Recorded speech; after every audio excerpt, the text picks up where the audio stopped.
My divorced parents installed cameras in every room of their homes, including the bathrooms, to film us kids around the clock. They were each convinced the other was turning us against them during the custody battle. My mom insisted I leave the bathroom door open so the hallway camera could capture me using the toilet, while my dad filmed me looking despondent. When CPS finally intervened, our Aunt Valerie took us in. But one day, I overheard her talking to Dad's lawyer. "I've got enough clips of them acting aggressive now." She was being paid to stage incidents and paint us as unstable. At first, the surveillance started with recorded phone calls. Our parents would have us parrot awful things the other had supposedly said. These recordings would be played in front of lawyers, while we sat there humiliated. One day, my brother Luke told Dad that Mom's new boyfriend seemed nice. Dad forced him to call her back and say the man made him uncomfortable. Dad claimed he was protecting us. He believed custody was always awarded to whoever had the most damning footage of their ex. When I turned 13, Mom introduced what she called the new system. Every room in both homes would be filmed 247 and uploaded to a shared cloud.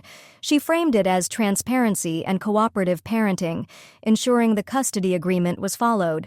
But then came the part where both parents would review the footage daily. Dad installed his cameras that weekend. Suddenly, every moment was being documented. If I cried about missing my friends, Mom would text Dad to say I was emotionally unstable. If my sister Lily played with dolls, Dad would use it in court to argue Mom was stunting her maturity. When Lily got her first period and quietly asked Mom for pads, it was captured on camera, and Dad's attorney used the footage to accuse Mom of sexualizing her too early. I developed anxiety about existing at either house. Every facial expression, every movement was being watched and dissected. Mom would message me while I was at Dad's. "You didn't eat the lunch I packed. Are you trying to make me look bad?" Dad would call while I was at Mom's. "Why are you alone in your room? What are you hiding?" Lily began wetting the bed from the stress, but there was no hiding it from the cameras. Our parents blamed each other and weaponized the footage to prove the psychological damage came from the other. Their war escalated through performance. Mom cooked elaborate meals. Dad took us on over-the-top outings. Every day was a new performance designed to outdo the other. But I had a plan. I saved up birthday money and bought a can of spray paint. For 2 weeks I fantasized about liberation crying without scrutiny, talking to my siblings honestly. But when Luke found the can, he reported me to Dad to earn points. Once Dad knew I'd planned to destroy the cameras, he called Mom. For the first time since their divorce, they united against me. Mom installed more cameras in my bedroom to monitor my mental health. Dad placed one in the bathroom saying I might hurt myself.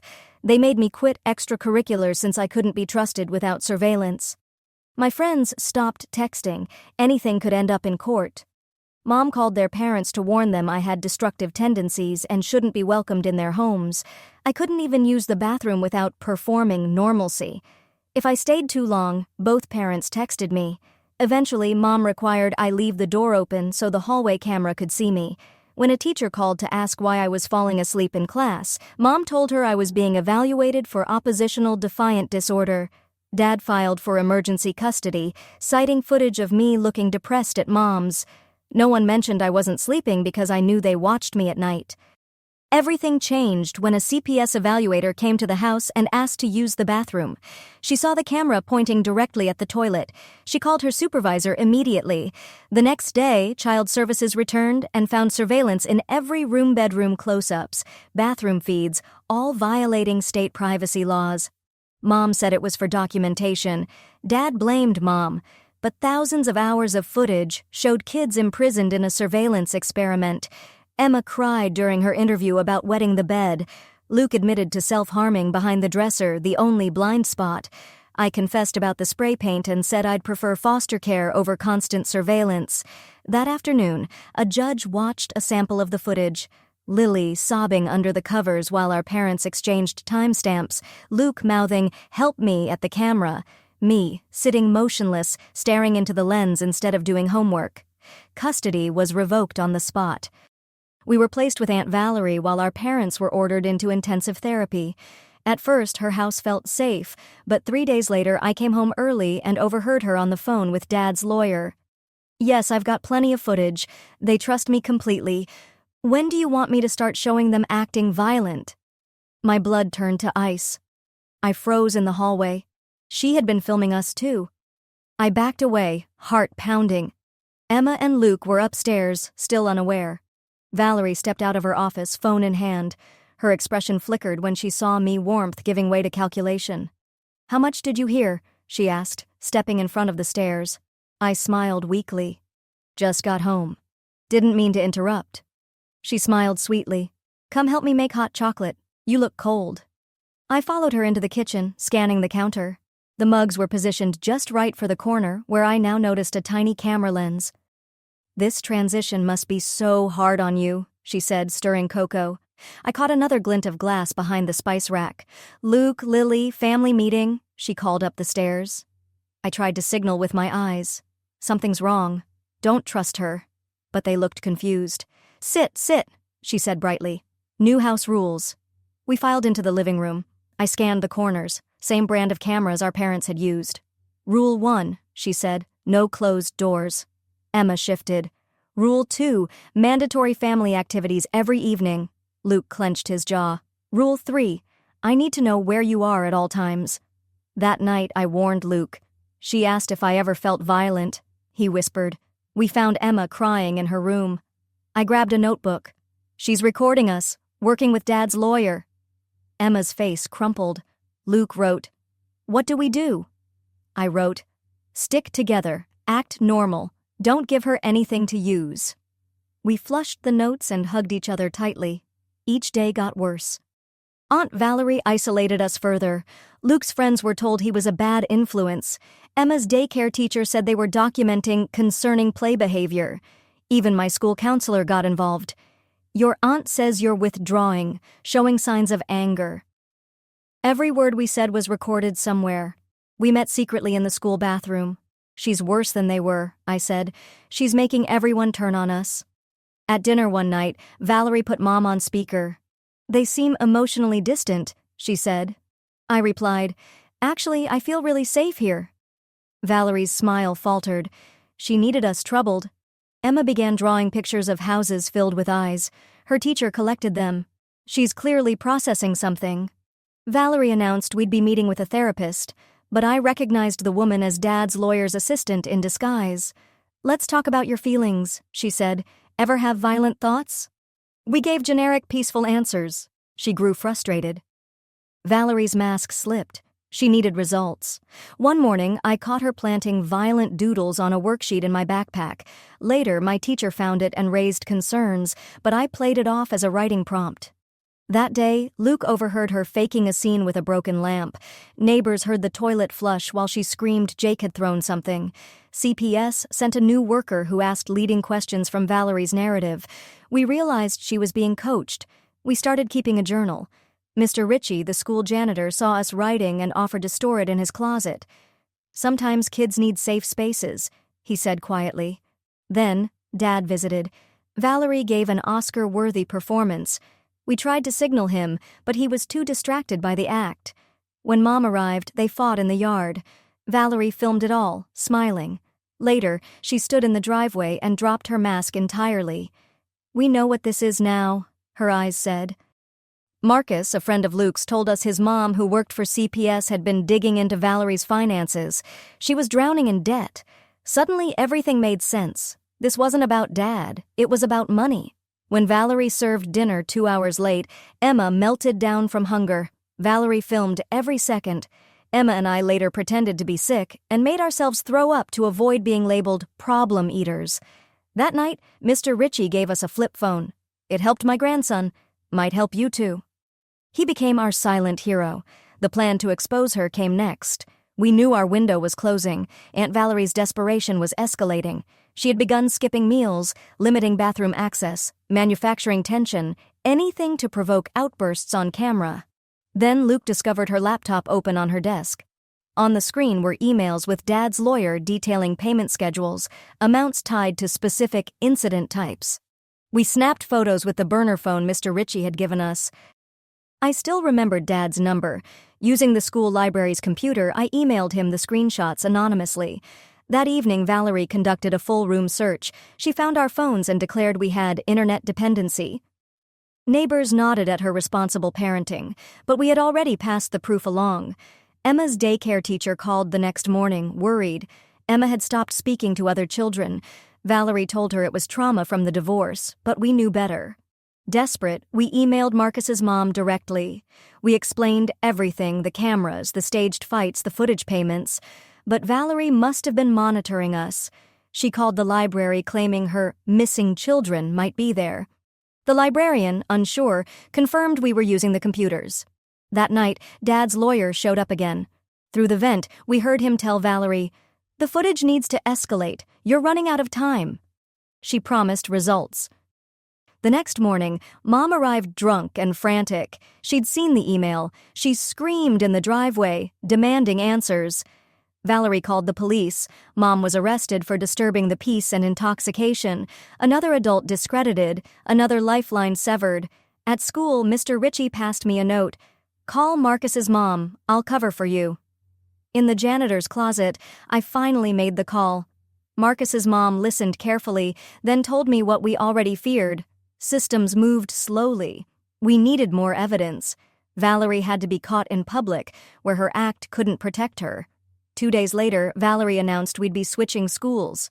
"Fresh start," she said, but we understood. She was cutting off our last connections. On our final day, teachers and classmates were confused. Mr. Ritchie found us one last time. He pressed a small flip phone into my hand. "It's not much," he said, "but it's something. My grandson went through similar. You're not alone." Our new school was exactly what Valerie wanted. Isolated. No Marcus, no Ritchie, no one who knew the truth. We communicated through secret notes hidden in textbooks and backpacks. 3 days in, Valerie denied Emma bathroom access during study time. "You need to learn discipline," she said. Emma tried to hold it but ended up sobbing, pleading. Valerie filmed the breakdown. What she didn't see was Mrs. Oakley, our neighbor, gardening across the fence. She watched the entire incident unfold through her window. Later, Dad visited. Valerie showed him the edited footage of Emma's behavioral issues. He looked concerned. We sat silently, knowing anything we said could be spun. The next day, we used the flip phone to record Valerie chatting with Mrs. Oakley through the fence. Valerie bragged about her arrangement, assuming the older woman would approve. "You understand why this is necessary, right?" she said. Mrs. Oakley played along, drawing out more incriminating details. The recording caught it all. Valerie later found the phone during another room sweep, but by then, we had already given the recording to Mrs. Oakley, who uploaded it to cloud storage. Our punishment was swift. No meals until we admitted our violent tendencies. Valerie locked us in our rooms for reflection, but Luke had learned to pick locks before we lost internet access. That night, he freed us. Starving, he cracked his window and quietly called out. Mrs. Oakley was waiting. She passed sandwiches and bottled water through the gap. Then she whispered, "I've been recording her too. My doorbell camera caught weeks of footage." Hope surged through us. A few days later, Dad shared the email screenshots with Mom. For the first time since their divorce, they were working together. Mom reached out to Marcus's mom. The plan began. Dad's lawyer returned, pressing Valerie for results. "You've got 48 hours, he said. "Or the deal's off." Valerie snapped. She locked us up again, feeding us just enough to survive. "You'll stay in these rooms until I get what I need," she said through the doors. But we had already decided we were ending this. Not quietly, not privately, publicly. The next morning we played our parts. We smiled. We got dressed. "Let's go for a family outing," Valerie said, clearly suspicious, but she needed a performance, and we gave her one. Before leaving, we texted Marcus one last time. "Grocery store. Bring your mom." Inside the store, surrounded by shoppers and surveillance, Emma made her move. In a loud, clear voice, she asked, "Why did you lie about me pushing you, Aunt Valerie?" Heads turned. Valerie's smile faltered. She grabbed Emma's arm and tried to drag her toward the door. A man intervened, then another. Store security surrounded us. The cameras caught everything. Valerie's harsh grip, Emma's tear-streaked face, the bruises blooming on her arm. In the security office, Valerie tried to explain. But Emma's fear, caught on multiple angles, told the real story. Then Marcus's mom arrived. "I'm a CPS worker," she said, producing her badge. Valerie hesitated, but couldn't refuse an evaluation now. And then Mrs. Oakley walked in. She held her phone high. "I received their emergency text," she said, "and I brought this." Footage of Valerie's staged incidents and private admissions played for the officers. Valerie's face turned to ash. The parking lot was chaos. Mom arrived first, then Dad. For the first time, they stood together and saw Valerie for who she was. She cycled through Mood's calm explanations, accusations, guilt-tripping. Dad called his lawyer and fired him on the spot. "Go ahead and release whatever you've got," he said. "We're done." Valerie made one last demand, that we come home with her. Emma froze. Her body gave up. She wet herself right there in the parking lot. Valerie recoiled. "Disgusting," she sneered. Multiple phones captured it. When the police arrived, Valerie accused everyone of conspiracy. She sounded just like our parents had, paranoid, cornered, delusional. I pulled out my phone and played the recording of her confession to Mrs. Oakley. Valerie shouted it was doctored, but Mrs. Oakley calmly showed the timestamp on her own device. Then Dad's lawyer arrived, trying to claim the footage was his legal property. In his panic, he made a fatal slip. He revealed Valerie was promised our childhood home in exchange for the videos. A woman stepped forward, Mom's coworker. She held up her phone. "I recorded your visit to the bank," she said. "I have audio of you threatening to ruin her career." Marcus's mom led us to her CPS vehicle. Inside, she asked the question, "Do you want reunification with your parents or foster care?" Luke held my hand. Emma leaned on my shoulder. I looked out at our parents. For the first time, they looked broken, softened, human. "We'll try," I said. "But with rules, no cameras." Real therapy. One slip, and we're gone. They agreed. Marcus's mom relayed the terms. The court backed them. Valerie was still ranting as police put her in the car. "They're disturbed children. I was helping." No one listened. Her lawyer walked away mid-sentence. Mrs. Oakley offered us her guest room until custody was resolved. That first night, we slept without surveillance. No blinking lights, no red dots, just sleep. Emma woke up dry. For the first time in months, she didn't cry from shame. She cried from relief. Jake confessed something over breakfast the next morning that shifted everything. "I knew about Aunt Valerie from the beginning," he said, voice barely above a whisper. "I heard her on the phone with Dad's lawyer that first day, but I was scared. I thought maybe I misunderstood." He looked down, guilt etched across his face. "I should have said something. I let Emma go through all that with the bathroom stuff. I'm sorry." We didn't hesitate. We pulled him into a hug. We understood. We'd all been conditioned to doubt ourselves, to question what we saw, what we heard. That was part of the damage. Jake hadn't failed us. The adults had. Our family therapy began the following week. The court-appointed therapist didn't mess around. Before anything else, she had our parents sign a contract. No surveillance, no recording, no loopholes. One breach, and reunification would be over. The first session was stiff. Mom and Dad sat on opposite ends of the couch, unable to look at each other or at us. But for the first time, they weren't fighting. They were trying. The therapist didn't let them off the hook. She made them face everything. How their obsession with winning turned their children into ammunition. How their constant surveillance eroded our sense of safety. How they chose court strategy over parenting. Lily, always quiet, began drawing again. But this time, her pictures were of houses with curtains and trees instead of eyes and wires. Families eating meals together without phones, kids playing outside under the sun. The therapist said that was a good sign. Jake spoke more, too. He described the hiding place behind his dresser, the tiny blind spot where he could breathe without being watched. How he'd taught himself to pick locks just to have a moment of privacy. Mom cried hearing that. So did Dad. Eventually, I found my own voice. I told them about the spray paint, how I dreamed of shattering every lens, how being their child felt more like being evidence in a case. I told them I'd rather have gone into foster care than spend another day as a performance. There were setbacks, Mom tried to secretly record a conversation about scheduling just out of habit. The therapist caught it and made her restart her individual sessions from the beginning. Dad stormed out of a session once, angry at something the therapist said, but he came back the next week, and he apologized. Meanwhile, Mrs. Oakley no longer just the neighbor became something more, a guardian figure, a grounding presence. She taught Lily to garden. She taught Jake to repair things around the house. She let me talk when I needed but never pushed. She just listened. 3 months in, we had our first unsupervised visit with Mom. She'd moved into a modest apartment. The camera-filled house had been sold. There was barely any furniture, but on one wall, Lily's new drawings had been carefully hung. No electronics besides a TV and phone. She was trying. The visit started awkwardly. We didn't know how to act in a room without cameras. Mom kept reflexively reaching for her phone to take photos, then pulling her hand back. But as the hours passed, we all relaxed. We didn't do anything special, and that was the point. It wasn't a performance, it was just a day. A week later, we visited Dad. He'd moved into a townhouse with no smart devices, no cameras, no voice assistants. He told us he didn't trust himself with the temptation. That meant more than anything. We never had to testify at Valerie's trial.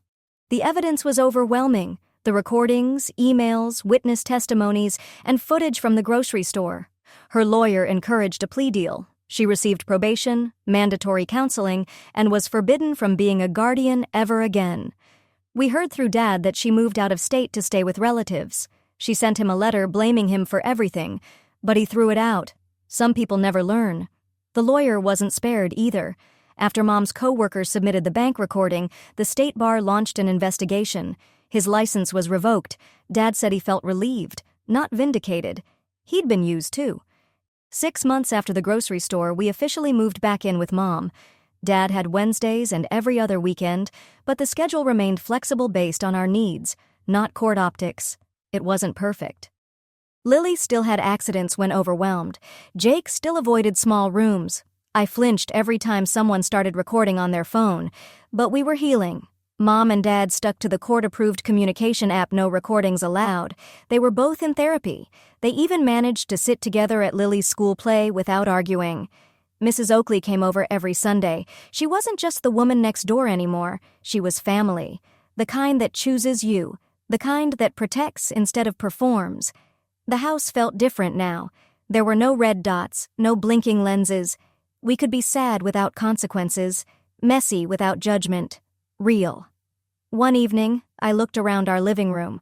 Lily colored on the floor. Jake helped Mom in the kitchen. Dad sat on the couch, scrolling through a paper calendar, something that would have been unthinkable before.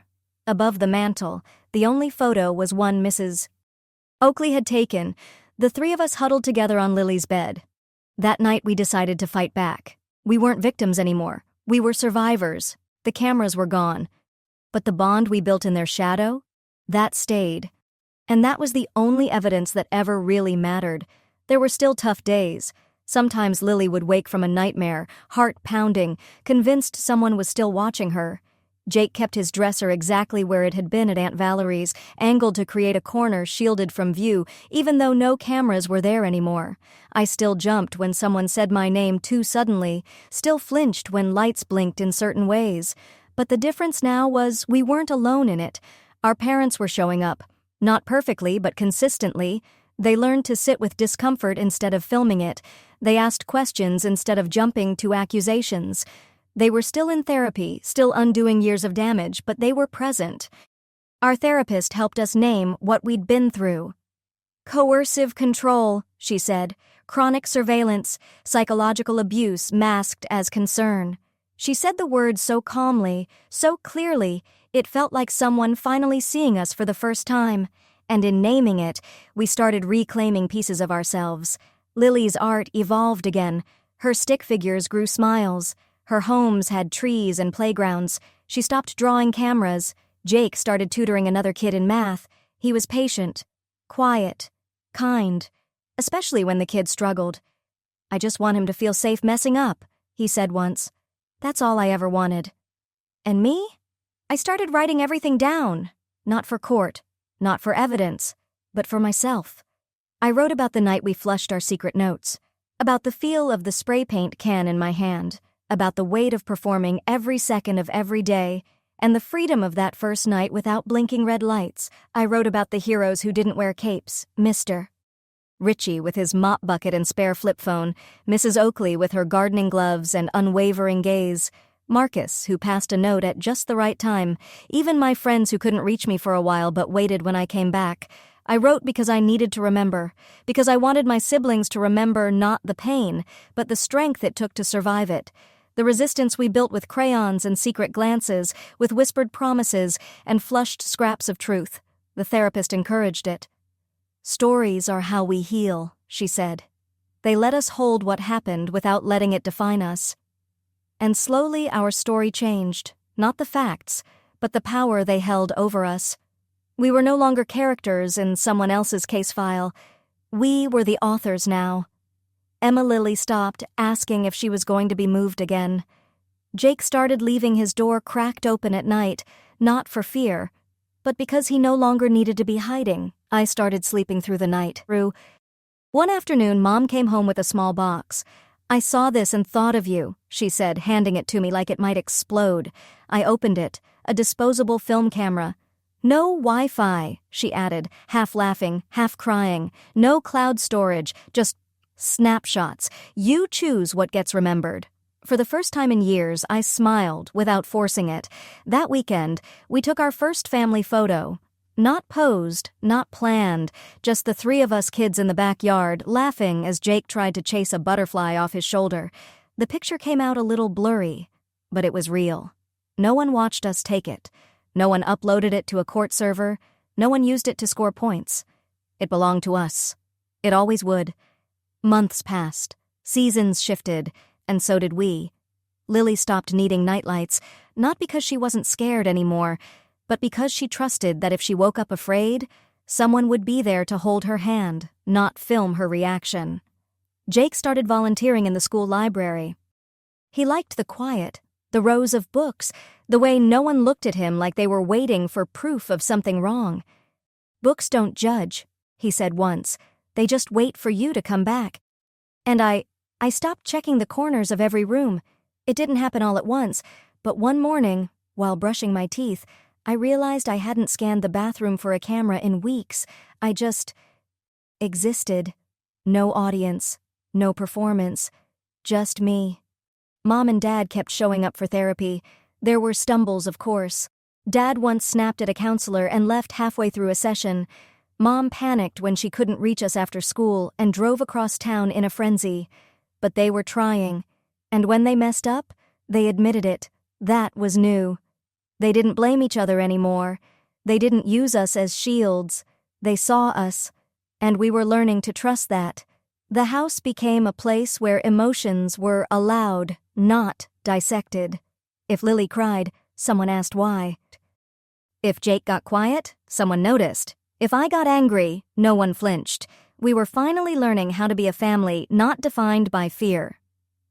Every Sunday, Mrs. Oakley came over for dinner. She brought fresh herbs from her garden and stories about her dog, Bramble, who hated squirrels. She was our anchor, steady and soft-spoken, never asking more of us than we could give. "You're doing it," she told me one night as we cleared the dishes. "You're healing." I didn't know how to respond, but she smiled like she didn't need me to. Jake eventually moved his dresser. He didn't tell anyone. Just one day, the corner was gone, and in its place a poster of a galaxy, filled with stars. Lily started sleeping through storms.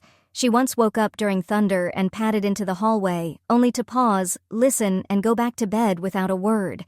I caught myself singing while cooking dinner. It startled me. Not because I was embarrassed, but because it had been so long since my body made noise just because it felt safe. At school, Marcus and I sat together again. His mom had become our caseworker, but she never treated us like a project. She treated us like people. "I was worried you'd hate me," Marcus said one day, "for getting involved." "Are you kidding?" I laughed. "You saved us." Aunt Valerie's name stopped coming up. Her face stopped appearing in dreams. She faded into the past, no longer the villain, just a scar. Sometimes people asked why we didn't post photos online, why we kept the shades drawn at night, why we didn't use smart devices. We didn't owe them answers. But sometimes I told them anyway, not the whole story, just the part where we learned that safety isn't a given, that trust isn't built with footage, that love isn't real if it's only shown when someone's watching. The rest? That belonged to us. One warm spring evening, we gathered in the backyard. No occasion.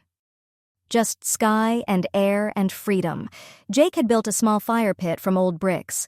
Lily passed around lemonade in mismatched mugs. Mom brought out a photo album, real prints, glossy and imperfect. She'd started developing the film camera pictures. She handed me one. The three of us, sitting under a tree. I was braiding Lily's hair. Jake was drawing in the dirt with a stick. None of us were looking at the lens. It was perfect. No edits, no captions, no hidden agenda. Just a moment. That's what we had now. Moments. Hours. Summer arrived quietly that year. No dramatic finales, no upheaval, just sun warming the pavement, the smell of grass in the air, and our lives finally feeling normal. Lily joined a local art class. She came home with paint on her cheeks and glitter in her hair, her drawings now full of color and motion. When the instructor told Mom that Lily had a gift for storytelling through art, Mom didn't cry, but her eyes lingered longer on Lily that day, like she was seeing her as something whole. Jake saved up for a used bike. Every evening he rode through the neighborhood with wind in his hair, no destination in mind. He told me once, "It's not about going anywhere. It's just the feeling, like I could go if I wanted." He never had that feeling before, and me, I stopped counting the days since we'd been watched. Instead, I started marking new things. The first night Lily didn't check under her bed, the first time Jake laughed until he couldn't breathe, the first time I looked in the mirror and didn't see a performance, just a person. Our parents still worked at it. They still messed up sometimes, but they never tried to win anymore. They just tried to understand. Sometimes they sat together in therapy and talked about the years they'd lost, how fear and bitterness had poisoned everything. But now, they used those sessions to ask questions they never would have before. Are you scared of me? How do I earn back your trust? What do you need from me now? And we answered. Slowly, honestly, without fear of repercussion. Mrs. Oakley still came over every Sunday. She never asked for recognition, never made herself the center, but we knew without her, we might have been swallowed by all of it. She was the quiet kind of hero, the kind that made you believe in adults again. She once gave me a key. "To my place," she said simply. "Just in case." That was the moment I realized we had options now. Not escape routes, safety nets. We were never trapped again. School started in the fall, and we stayed at the same one. No surprise withdrawals, no sudden moves, just backpacks and pencils and hallway chatter. Jake joined the science club. Lily tried out for the school play. I started helping in the library after school. We became familiar faces again. Not the mystery kids. Not the trouble. Not the ones who disappeared. Just us. One afternoon in October, I came home to find Mom and Dad sitting on the porch. Together. Not fighting, just talking. They waved me over. There was no tension in the air, no eggshells underfoot. Dad reached into his coat and pulled out an envelope. "Your birthday's coming," he said. "We wanted to give you this early." I opened it carefully. Inside was a letter, handwritten, no legal jargon, no court talk, just their words, apologies, regrets, a promise, no more surveillance, no more documentation, no more using us to hurt each other. They told me they loved me, that they were learning what love actually looked like. I folded the letter and tucked it into my journal, not because I needed proof, but because I wanted to remember the moment my parents started choosing healing over winning. That winter, snow blanketed the yard. We made cocoa without worrying about where to stand or whether the cameras could see us. We built snowmen with crooked stick arms and named them ridiculous things like Mayor Marshmallow and Professor Ice Cube. There were no photos, no uploads, just laughter echoing into the cold sky, just memory. And in that silence, in that gentle, real kind of joy, I realized something. We'd reclaimed our lives, not through revenge or proof or even justice, but through presence, through choice, through love, slow and stumbling and honest. The cameras were gone, but the connection we built, that would last forever. Years later, the story still lives inside me, but it doesn't define me anymore. Sometimes people ask why I don't post much online, why my siblings don't have social media, why our house still has curtain rods instead of smart blinds, light switches instead of voice assistants. I tell them, we like it simple. Sometimes I don't say anything at all. The truth isn't something I owe to strangers. But when it matters, when I see another kid flinch at a raised voice or go silent when a parent checks their phone, I speak. I tell them what I wish someone had told us back then, that you are not evidence, that you are not a battleground, that being seen doesn't mean being watched. I'm in college now, studying child psychology. It's not about fixing people, it's about helping kids know they're not broken, that they don't have to perform to be protected, that safety should be their starting point, not a privilege they have to earn. Jake's applying to engineering schools. His lockpicking days are behind him, but his hands still love solving problems. He wants to design things that make kids feel safe physical spaces, not traps. Lily wants to write and illustrate children's books. Her latest story is about a little girl who builds a garden inside a camera until the lens is filled with so many flowers it can't see her anymore. The girl in the book never has a name, but I know who she is. Mom and Dad still attend co-parenting sessions. They never remarried each other or anyone else, but they're friends, real ones. They sit together at events. They ask how the other is doing. They even laugh sometimes. Not performatively, not bitterly, just because something's funny. We still live in the same house. Curtains drawn in the evening. Photo albums on a shelf, real ones, filled with blurry moments and unflattering candids. Ones we took ourselves, for no audience but us. Mrs. Oakley still brings us apples from her tree every fall. Sometimes we sit in her backyard, sipping tea while Bramble chases leaves. She doesn't call us those kids, or the ones from the case. She just calls us family. She keeps our first flip phone in a drawer, just in case. I once asked her why she got involved, why she took the risk. She looked at me with that steady gaze and said, "Because you were worth saving." And you hadn't been told that yet. I think about that a lot. Not because we were rescued, but because we rescued each other. 3 siblings, a few trusted adults, 1,000 small choices made in the face of fear, and one unshakable belief that we deserved to live, not just survive. If you're reading this, if you've ever felt like your life was being lived under a lens, like your truth was only valid if it helped someone win a fight, know this: you are not a recording. You are not a strategy. You are not broken because they made you feel watched instead of loved. You are real, and somewhere out there, there's a life waiting for you that doesn't require proof. Only presence, only breath, only you. That's the only evidence that ever mattered. And it always will be. Eventually, the story made its way into words. Not secret ones scribbled in journals or flushed down toilets, not frantic whispers in school bathrooms or confessions through vents, but steady, intentional ones. Ones I chose. It started as a personal essay for a writing class. The prompt was simple. Tell a story that shaped you.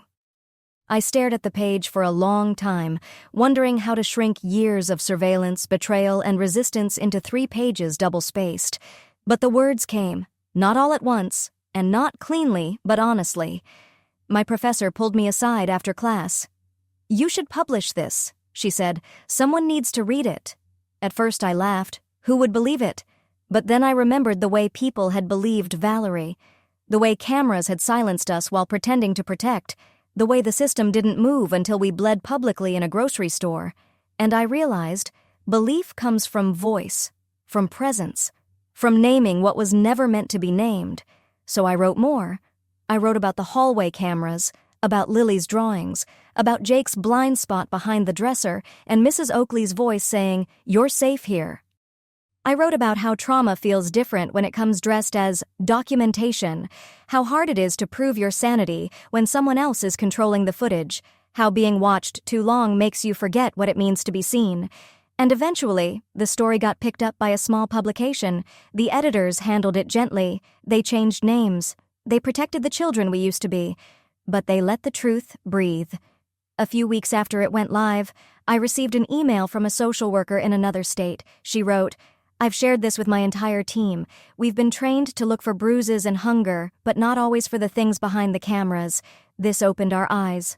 More letters followed. From teenagers, from therapists, from educators who had once looked the other way, from kids still in it.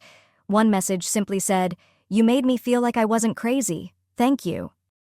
And suddenly, the shame that used to cling to me, the idea that we were difficult, volatile, uncooperative, melted into something else.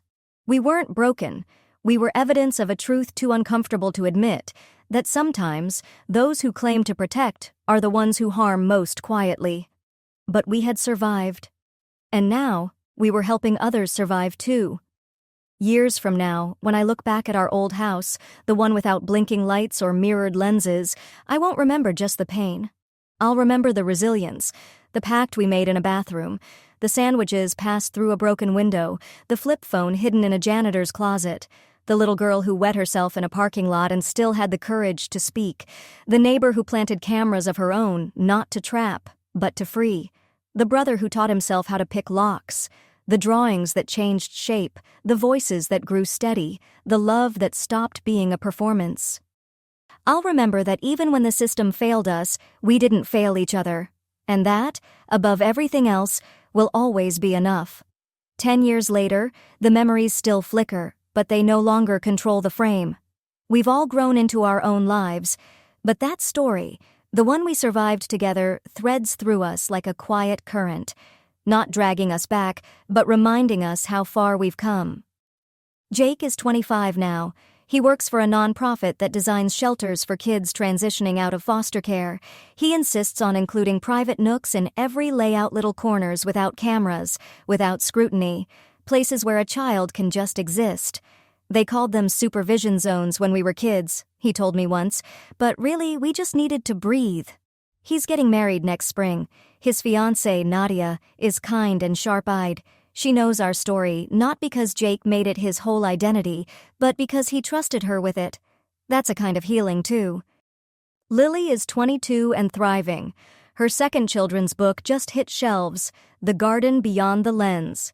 She visits schools now, talking to kids about imagination, about boundaries, about art, as a way to understand things too big to name. "I don't draw houses with eyes anymore," she said during one talk. "Now I draw windows, because that's what we needed, not people staring in, but people willing to open the door." She still sleeps with the lights off, still keeps a padlocked box under her bed filled with old sketchbooks, but she's free. And me? I became a therapist. I work primarily with kids from high-conflict custody battles, kids who've been triangulated, documented, overanalyzed, and underloved. Kids who flinch when you pick up a phone, who check the corners of the room before they speak. I know how to wait, how to let silence bloom into trust. I keep a shelf in my office with drawings from Lily, a custom lock Jake made in metal shop, a disposable camera still in its wrapper. None of it is labeled. No one asks, but I see them notice. I tell them what someone once told me. You are not the problem. You are the proof that someone else created a problem they wouldn't take responsibility for. I get letters sometimes, from kids who've aged out, from parents who chose therapy instead of court, from counselors who say they used to focus on custody orders but now they look for signs behind the paperwork. Sometimes I get emails from reporters. They've seen the essay. They want interviews, book deals. Trauma cells, one wrote. I don't answer those. Some stories aren't for headlines, they're for healing. Mom and Dad, they never remarried, but they rebuilt something, respect, if not reconciliation. They attend each other's birthdays. They show up for Jake's engagement parties, Lily's readings, my conference panels. They even laugh sometimes. They still go to therapy, not because the court makes them, but because healing is something you maintain, like a house that finally feels like home. And Mrs. Oakley? She passed away 2 years ago, peacefully. Her garden full, her dog curled beside her chair. At the funeral, Jake placed the old flip phone beside her. Lily tucked one of her drawings in the casket. I spoke, hands trembling. She believed us, I said, when no one else did. And because she believed us, we learned how to believe ourselves. The whole room stood in silence after that. Not because it was sad, but because it was true. Sometimes, late at night, I walk through my own home quiet, unwatched, and I stand in front of my living room window. No blinds, no glare of red lights, just a clear view of the sky. And I remember, not the pain, not the fear, but the decision we made, to be seen, not surveilled, to be heard, not handled, to live lives beyond the lens, and to never, ever go back.